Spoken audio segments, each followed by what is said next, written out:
Climate change is a problem that we as a global community face today. Throughout history, the Earth has gone through different climate cycles, with periods of both cold temperature and warm temperature. However, since the beginning of the 20th century, when major global industrialization skyrocketed, Earth's average temperature has risen by over 1 degree. This small figure has led to big impacts, with conditions worsening as the temperature of our world continues to climb. Climate change is no longer a distant theory. Following Hurricane Sandy and Super Typhoon Haiyan, two extreme weather events that affected the United States and Vietnam, the Philippines, and Micronesia, we as a contemporary society are now beginning to realize the fear and realities of the uncontrollable future of our planet. This will continue to worsen if more extreme measures to reduce the rate of climate change aren't implemented immediately. 20% of the world's population is responsible for 80% of total carbon emissions, and our lowest developed countries are the ones most heavily affected. The UN classifies least developed countries, or LDCs, as countries with low income that face severe structural handicaps to economic growth and development and need access to support beyond what is commonly available for all developing countries. The UN released a list of LDCs, and on it are the names of 48 countries, including Ethiopia, Tuvalu, and Yemen. In this presentation, the repercussions of climate change will be explored through the case studies of the LDCs Ethiopia, Tuvalu, and Yemen. In Ethiopia, the unpredictable rainfall arriving late in the monsoon season, longer-lasting climate-induced drought, failing crops, and dying livestock will be addressed. Furthermore, required adaptation measures such as drought-resistant crops, pastoral change, and the restrictions imposed by poverty will be explored. In Tuvalu, due to climate change, the migration of citizens due to rising sea levels and the financial restraints preventing people from seeking refuge elsewhere are becoming serious problems. Furthermore, extreme weather events that are immensely impacting the island nation and its inhabitants as well as the agriculture will be addressed. Finally, the Prime Minister's stance on the issue and the attempts that have been made to reduce the greenhouse gas emissions as significant targets will be explored. Similarly, Yemen's position as a stakeholder will be analysed in relation to its political structure and response to climate change. It is now evident that climate change is having a detrimental impact on Yemen's agriculture, water resources, coastal zones, and nationwide health levels. As a stakeholder in climate change, LDCs are a group which are misrepresented and neglected amongst the larger stakeholder groups. Although LDCs collectively emit the lowest levels of carbon, they are the countries which are suffering the consequences of climate change. With often poor governance and the financial inability to implement means of reducing the effects of climate change felt firsthand by the LDC populations, this stakeholder group requires support through governance and funding to reduce vulnerability to changing climate change policy and increase adaptability to these rapid environmental changes.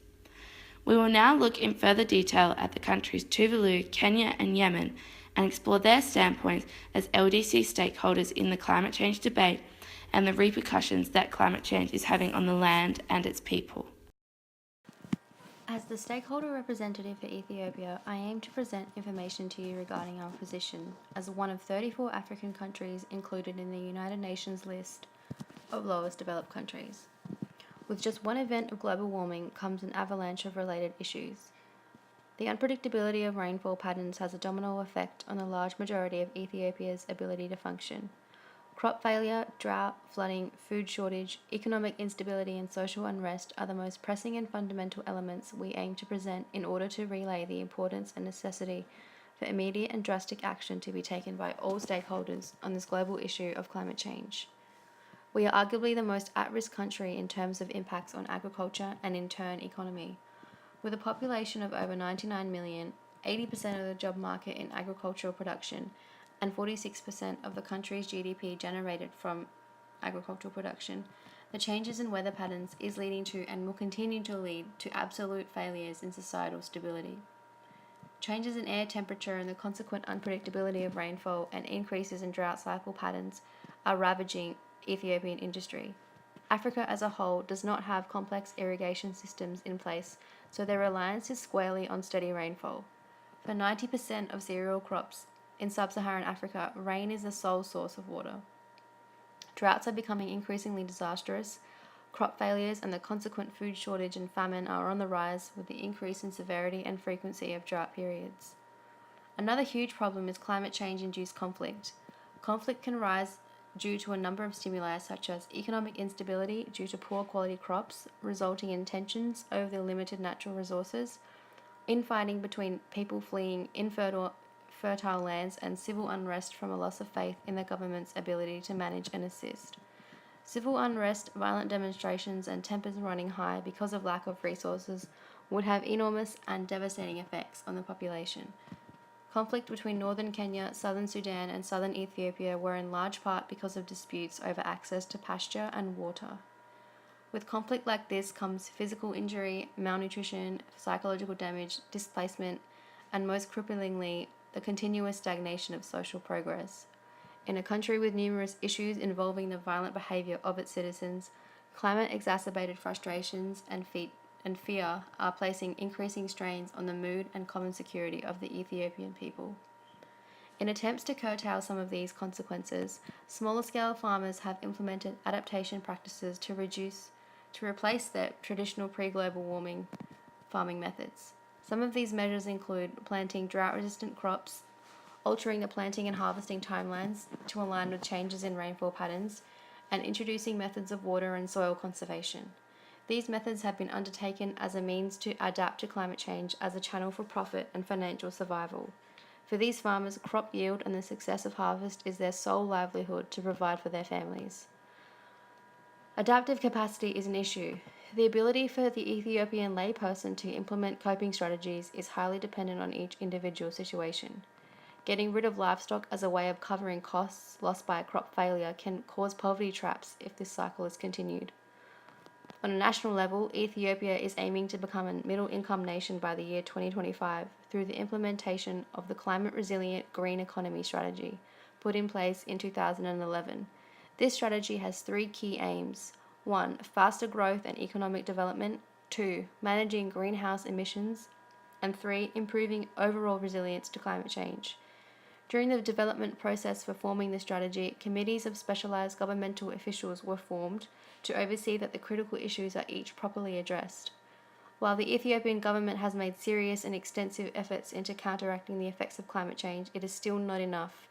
Financial assistance is still required to achieve the level of intervention necessary to be most effective. Ethiopia's ability to achieve real change is small. We simply do not have the resources necessary to effect substantial environmental progress. We would therefore implore all developed nations to take our current predicament into consideration and put real and substantial efforts into fulfilling the Paris Agreement in providing financial assistance and helping strengthen our governing practices.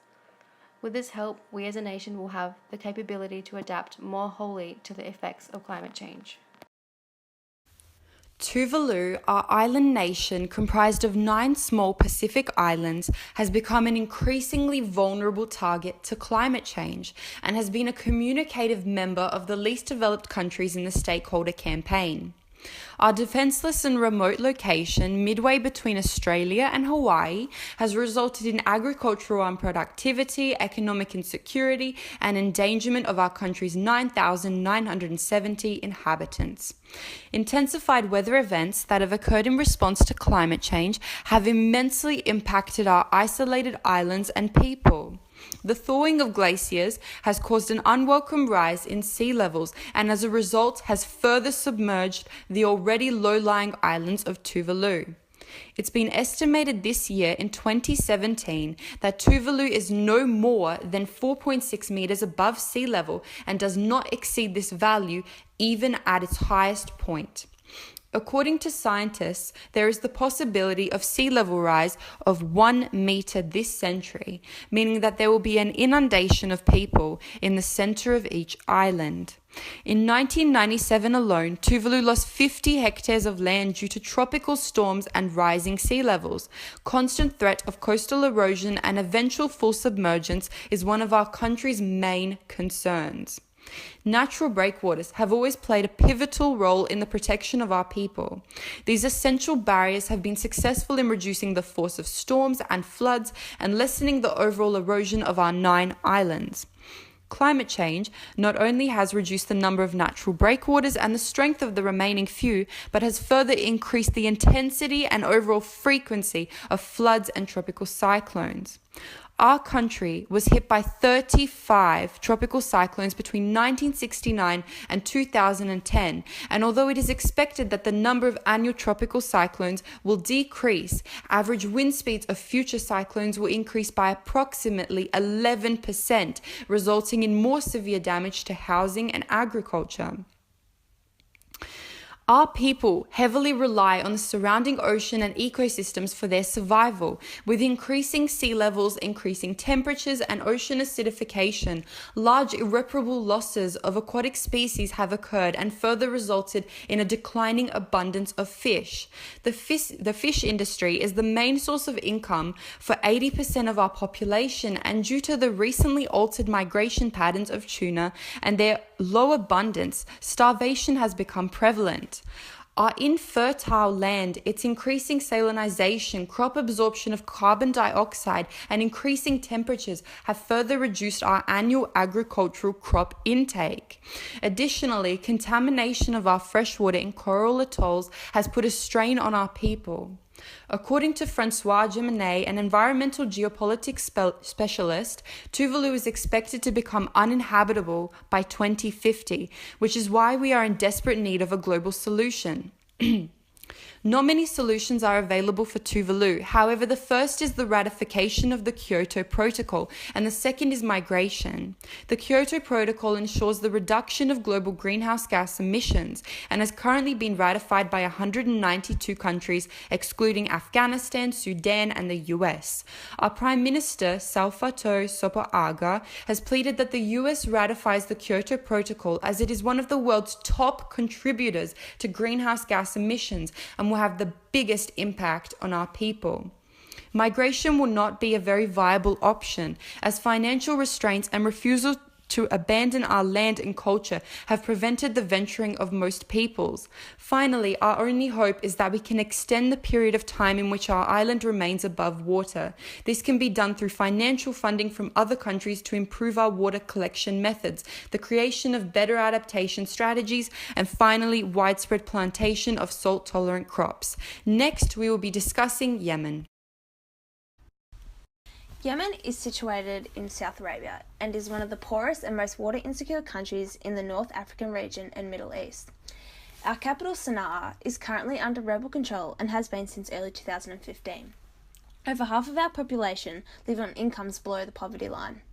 Our total greenhouse gas emissions in 2012 stood at 0.07% of global GHG. To put this into perspective, on a ranking of the world's countries by 2014 per capita fossil fuel CO2 emission rates, we stood as the 166th largest contributor with just 0.24 metric tonnes of carbon compared to, say, Australia, ranked at 15th, contributing 4.12 metric tonnes of carbon per capita. This highlights the fact that it is often those countries who are least responsible for global warming that are often affected by it most. We are affected by climate change as droughts are a more frequent occurrence and have contributed to the increased prevalence of food shortages. We have also experienced an unusually strong cyclone Chapala in 2015. This also led to widespread flooding. According to USAID findings, there has been a significant impact on our sectors, including agriculture, which has seen decreases in agricultural productivity, high occurrences of soil erosion, and urbanisation due to crop losses. Our water resources have also suffered, with a lack of access to safe drinking water increasing and therefore heightened conflict over water. Our coastal zones have too suffered, with the degrading of coastal ecosystems and low-lying areas, rapid coastal erosion, and reduced fisheries and thriving economic livelihoods as a result. Also important is the impact climate change has had on health. In particular, reduced quality and quantity of safe drinking water, which often leads to increased risks of waterborne and vector-borne illnesses. Also, increased food insecurity leading to serious cases of malnutrition, particularly for our children. The EPA was established in Yemen during 2003 in order to build, implement, inspect and enforce environmental strategies and policies for our country. This also includes coordinating regional, national and international action on environmental protection. We have also ratified the UN Framework Convention of Climate Change, as well as the Kyoto Protocol, and the EPA serves as a focal point for our implementation. Our nation has initiated a process in establishing legislation, institutional and policy frameworks in order to meet the requirements of the Convention and the Protocol. With support from international development partners such as the United Nations Development Programme, Global Environment Facility and the World Bank. 2009 marked the year of an established Interministerial Committee for Climate Change, which would seek to strengthen national coordination and climate change leadership for our country. However, there still remains limits in our ability to respond to climate change as we experience weak institutional structures, a lack of access to climate information, inadequate institutional, technical and financial capacity, and a lack of funding for implementing climate change programs. Although our country is allowed to participate in the climate change negotiations as a legitimate stakeholder, it does not necessarily mean that our voice is heard. We often feel left out and tend to disagree with most other stakeholders.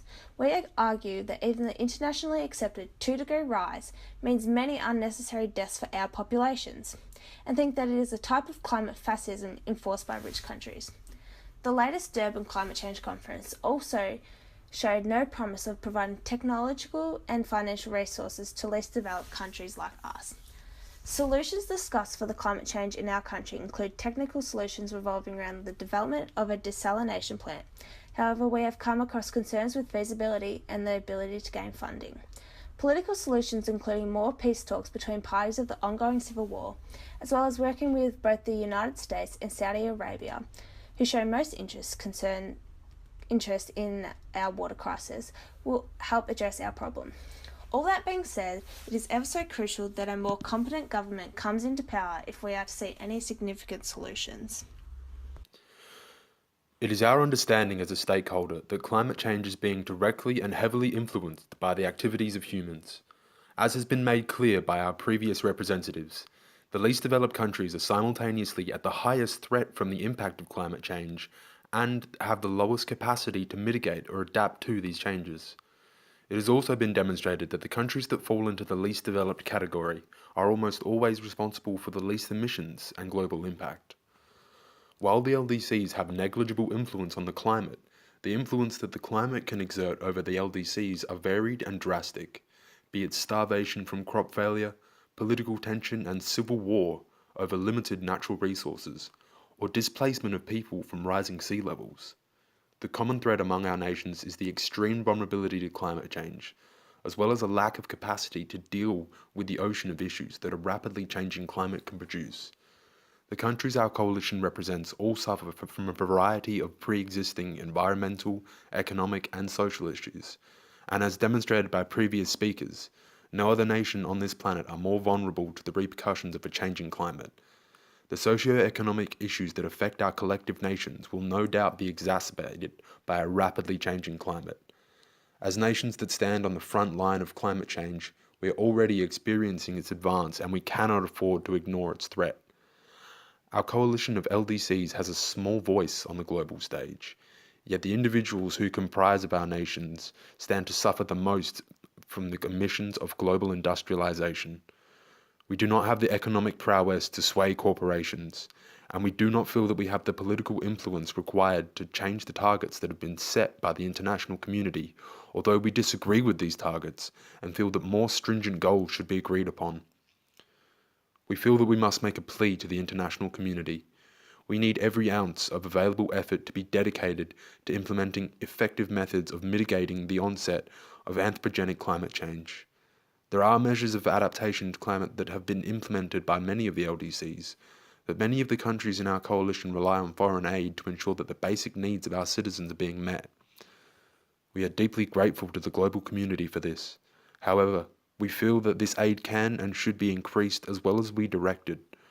Rather than temporary solutions, we ask that the global community commits to investing in climate aid that will help LDCs develop preventative measures, such as infrastructure and contingency plans.